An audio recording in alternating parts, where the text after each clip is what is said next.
بسم اللہ الرحمن الرحیم۔ السلام علیکم۔ سعودی عرب کے مشہور خطیب جناب سلیمان الجبیلان نے اپنے ساتھ پیش آنے والا خوبصورت قصہ سنایا۔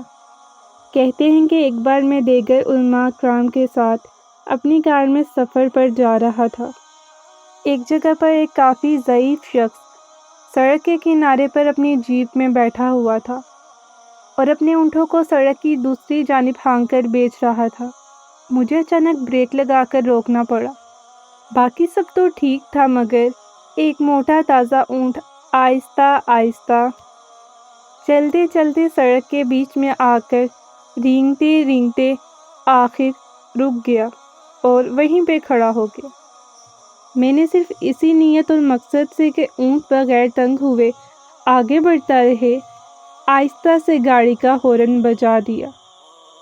یہ کوئی اتنی معیوب حرکت بھی نہ تھی، مگر نہ جانے اس حرکت پر بوڑھا ساربان بہت غصے میں آ گیا اور مجھے گالیاں دینے لگا۔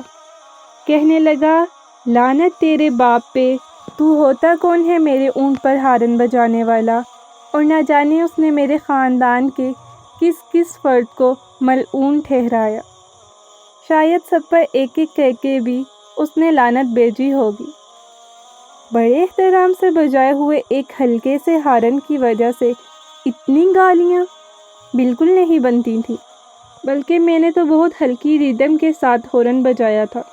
اس کا تو شاید مطلب بھی یہ بنتا تھا کہ محترم اونٹ جی چلتے رہو، لیکن اس ساری بات کی وجہ سے یہ سلوک ہوا۔ میں نے انتہائی خوفناک شکل بنا کر زور سے کار کا دروازہ کھولا اور باہر نکل کر پوری قوت کے ساتھ دروازہ بند کر دیا۔ میرے ساتھی علماء کرام میں جناب شیخ صالح صاحب گھبراتے ہوئے کہنے لگے، کیا پریشانی پیدا کرنے جا رہے ہو؟ میں نے کہا، فکر نہ کرو، آج آپ کو کچھ نیا کر کے دکھاتا ہوں۔ میں بڑے بڑے قدم اٹھاتے ہوئے، اپنی قمیض کے بازو چڑھاتے لپیٹتے ہوئے جیپ کی جانب گیا۔ بوڑھا بدھو میرے تیور دیکھ کر بہت گھبرا چکا تھا اور اس کی حالت پوری طرح ڈاواڈول ہوتے ہوئے نظر آ رہی تھی۔ میں نے جھٹکے سے اس کی جیپ کا دروازہ کھولا اور اس کے سر پر بوسہ دیتے ہوئے کہا، بزرگوں، مجھے معافی دے دو۔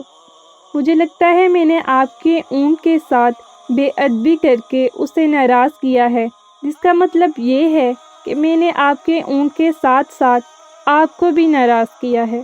آپ اس بات پر مجھے معاف کر دیں۔ بوڑھے شخص کے لیے یہ ایک نیا جھٹکا تھا۔ بوڑھے کا شرم کے باعث برا حال تھا۔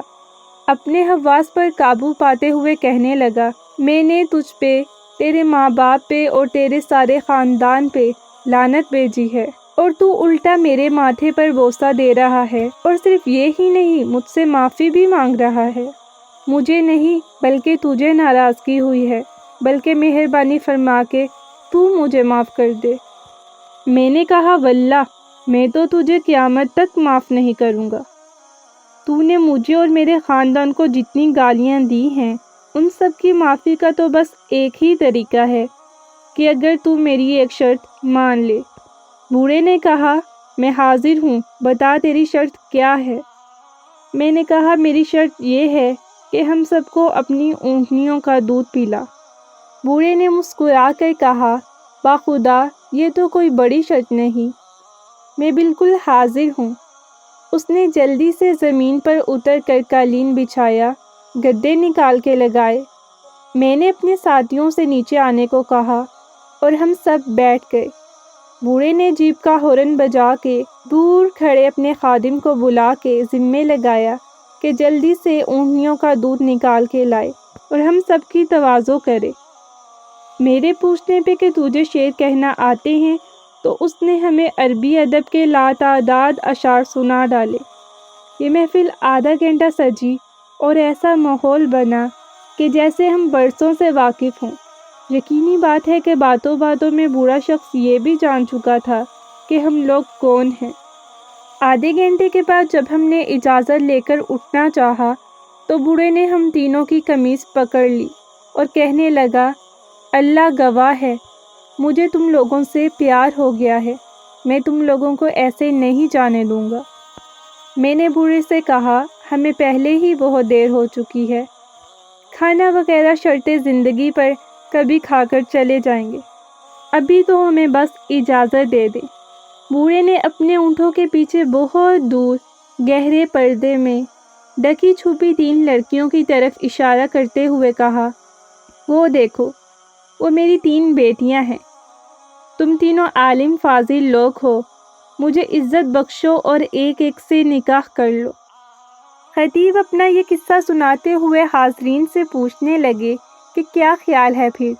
گالیوں کے بدلے میں ایک نہیں بلکہ 3 رشتے۔ ایسا اس لیے ہے کہ نیکی اور بدی برابر نہیں ہوتی، برائی کو ہمیشہ بھلائی سے ختم کرو، پھر وہی جس کے اور تمہارے درمیان دشمنی ہے ایسا ہو جائے گا جیسے دلی دوست ہو۔ اس سارے قصے کا ایک اور خاتمہ بھی ہو سکتا تھا۔